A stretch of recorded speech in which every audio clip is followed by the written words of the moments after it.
Olá pessoal, tudo bem? Aqui é o professor Tom e hoje, trazendo o episódio 45 do Podgel, a gente vai falar sobre os tigres asiáticos. Vamos entender como Coreia do Sul, Hong Kong, Singapura e Taiwan se tornaram, os tigres asiáticos. Vamos entender, como a economia desses países conseguiu crescer tanto em tão pouco tempo e se tornar referência para vizinhos asiáticos desses países também. Vamos lá? Tigres asiáticos é a denominação que foi dada ao bloco econômico formado pela Coreia do Sul, Taiwan ou Formosa, Singapura e a região autônoma de Hong Kong, que hoje é administrada pela China. Esse termo foi cunhado em 1980 para definir as zonas onde o dinamismo administrativo promoveu a recuperação local e exerceu e ainda exerce influência importante na economia mundial.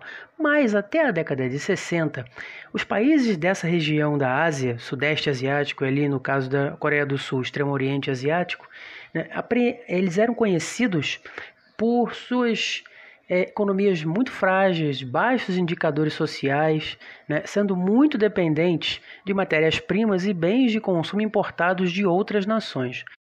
No âmbito social, as taxas de analfabetismo entre a população eram grandes e os trabalhadores estavam submetidos a péssimas condições de trabalho.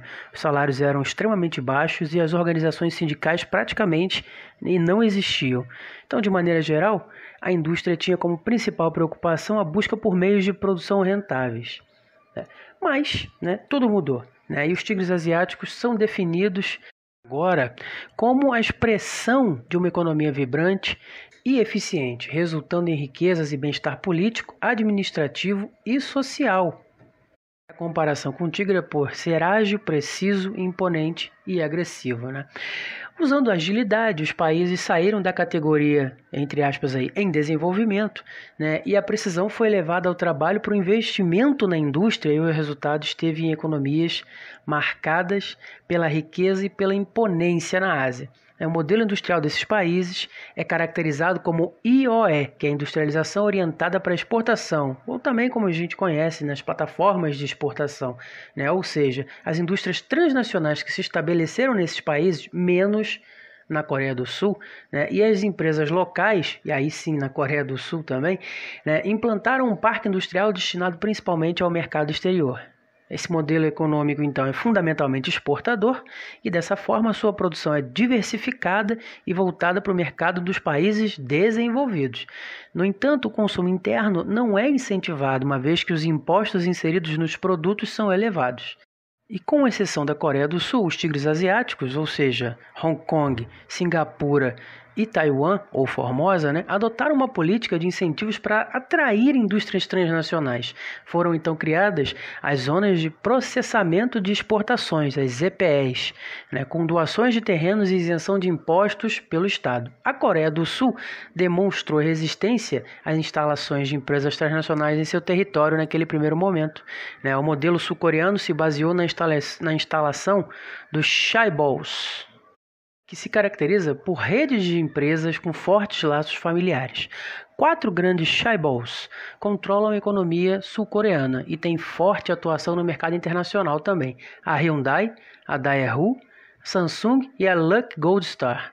Somente na década de 70 é que começaram a instalar transnacionais na Coreia do Sul, mas mesmo essas transnacionais entraram lá associadas a empresas do país. Para o desenvolvimento econômico de Hong Kong, Singapura e da Coreia do Sul com Taiwan, foi necessário também o forte apoio do governo, desenvolvendo projetos de infraestrutura, de transporte, de comunicação e energia, além do financiamento das instalações industriais e altos investimentos em educação e qualificação profissional. Os lucros obtidos pelas indústrias nesses países ocorriam principalmente em virtude do exército industrial de reserva, ou seja, a grande quantidade de mão de obra disponível no mercado. E esse processo ocasiona a desvalorização dos salários pagos pelos detentores dos meios de produção. Esse fato é acompanhado por leis trabalhistas frágeis e pouco atuantes, E outros fatores que contribuíram para o elevado crescimento foram incentivos tributários e os baixos custos para a instalação de empresas oriundas de capitais externos. Economicamente falando, o desenvolvimento dos tigres asiáticos é dividido em 3 fases. A primeira coloca todos na condição de subdesenvolvidos economicamente e tem como características a falta de matéria-prima, o subaproveitamento do potencial agrícola, a elevada dependência de produtos industrializados e grandes taxas de analfabetismo. Na primeira fase, a indústria contava com trabalhadores que recebiam baixos salários e contavam com mínimas condições trabalhistas. Os sindicatos eram praticamente ausentes e havia intensa busca por um meio barato de produção, porém rentável. A mudança nessa fase começa com a transformação do perfil da indústria e a melhora nas condições sociais. A segunda fase é marcada pela depressão econômica a partir da década de 90 do século XX. E entre os acontecimentos que influenciaram, a queda de perspectivas, estava a perda de vantagens competitivas, paralela à ampliação do poder dos sindicatos em busca da garantia de atendimento às demandas sociais. A reação, mais uma vez, passou pela indústria. O fortalecimento da indústria e modernização dos parques industriais está entre os pontos que marcam a terceira fase. A reação é percebida ainda com a oferta de melhores salários, garantias sociais, melhoria do equipamento urbano, crescimento do setor de serviços e investimento em universidades. A terceira fase é destacada pela abertura ao comércio internacional, aliada à estabilidade política. Algumas características importantes que são marcantes aí nesse processo de formação e consolidação dos tigres asiáticos. A substituição de importações pelo investimento na indústria ligeira, a queda na demanda doméstica de produtos importados, a prioridade à oferta de produtos para países desenvolvidos, a restrição às importações, o investimento em capital humano pelo cumprimento de garantias sociais básicas, o aumento de salários e a concorrência com outros mercados emergentes, além da intensificação da indústria de alta tecnologia e investimento em qualificação. Bem, eu falei da depressão econômica nos anos 90 e é importante a gente situar os tigres asiáticos aí dentro da crise dos mercados emergentes em 97. Eu já falei sobre as grandes crises do capitalismo num dos primeiros episódios aqui do Podgel. Mas assim, depois do crescimento estrondoso, a economia asiática passou por dificuldades. A crise financeira asiática de 1997 é conhecida ali como a grande crise após o processo de globalização econômica iniciado na década de 90. Tailândia, Malásia, Indonésia, Filipinas e a Coreia do Sul sofreram enormes desvalorizações nas suas moedas. Isso se refletiu na queda das suas bolsas de valores. Os problemas cambiais levaram a uma especulação financeira e em fuga de capitais. E assim, uma grande perda de reservas internacionais. Perda de dinheiro mesmo. Além disso, problemas com instituições financeiras domésticas já haviam criado também uma crise de confiança, levando mercados a especularem sobre o valor das moedas e os governos a gastarem as reservas para poder defendê-las. E as consequências disso tudo, o estopim da crise foi o anúncio, em julho de 97, de que a moeda tailandesa entraria no regime de câmbio flutuante. O câmbio flutuante é o que hoje a gente tem no nosso real aqui em relação ao dólar. Isso, lá naquela época, há mais de 20 anos, resultou imediatamente em uma desvalorização de 15% da moeda tailandesa. Da mesma forma, as Filipinas, a Malásia e a Indonésia também deixaram de controlar o câmbio de suas moedas, levando todas elas a uma depreciação, uma perda de valor semelhante. Apesar da concessão de empréstimos e pacotes de ajuda financeira pelo FMI, para boa parte desses países, a situação financeira dos mesmos não apresentou grandes melhoras. Por fim, a crise financeira se tornou uma crise econômica. A Tailândia viu o seu PIB encolher mais de 10%, da mesma forma que a Malásia, a Coreia do Sul encolheu aí 8% e a mais afetada de todas, a Indonésia, teve um declínio de 15% do PIB no período.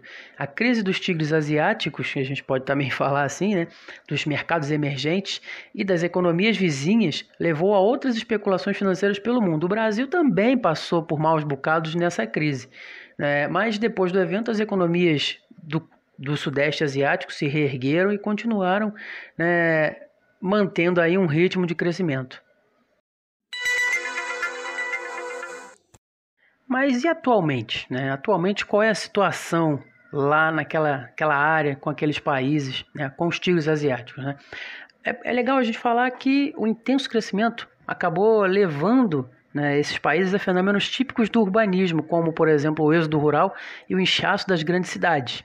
A população no campo acaba por ser escassa e a pujança dos tigres asiáticos é ameaçada principalmente pelos baixos índices de natalidade, né? Já estão num momento já de transição demográfica, já estão num outro momento, né, mais avançado.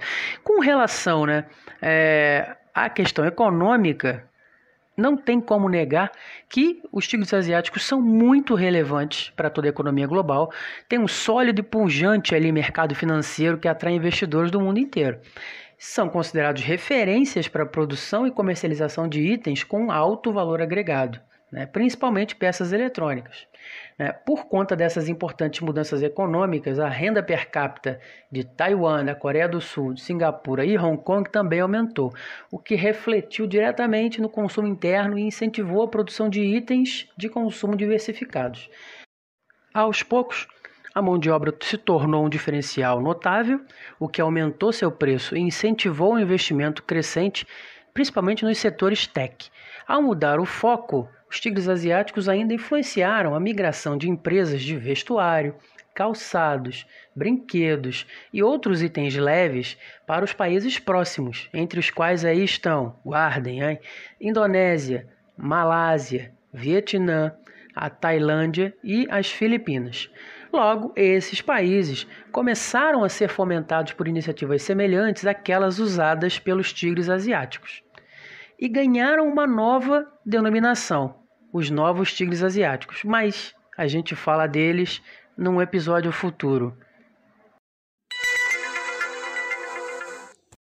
Então, pessoal, chegamos ao final de mais um episódio.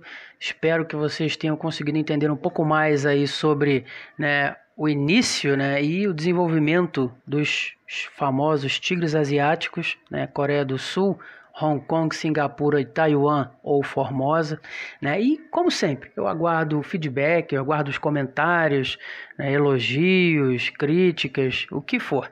E sigam aí, né, os canais do Podgel, do Professor Tom, no Instagram, @professor_tom com N, no Facebook, Professor Tom Mascarenhas, né? Também no YouTube, que agora a gente está colocando aí coisas a mais também agora no YouTube. É só colocar lá Podgel Professor Tom Mascarenhas, se inscreve lá no canal, dá uma força aí, porque a gente conseguindo mais inscritos para frente, a gente consegue fazer lives pelo YouTube. Inclusive, a gente já colocou a live que eu participei sobre geopolítica, né, pós-coronavírus, já está lá no canal do YouTube. Quem quiser é só passar lá, Podgel Professor Tom Mascarenhas. Então, pessoal, eu espero que estejam todos bem.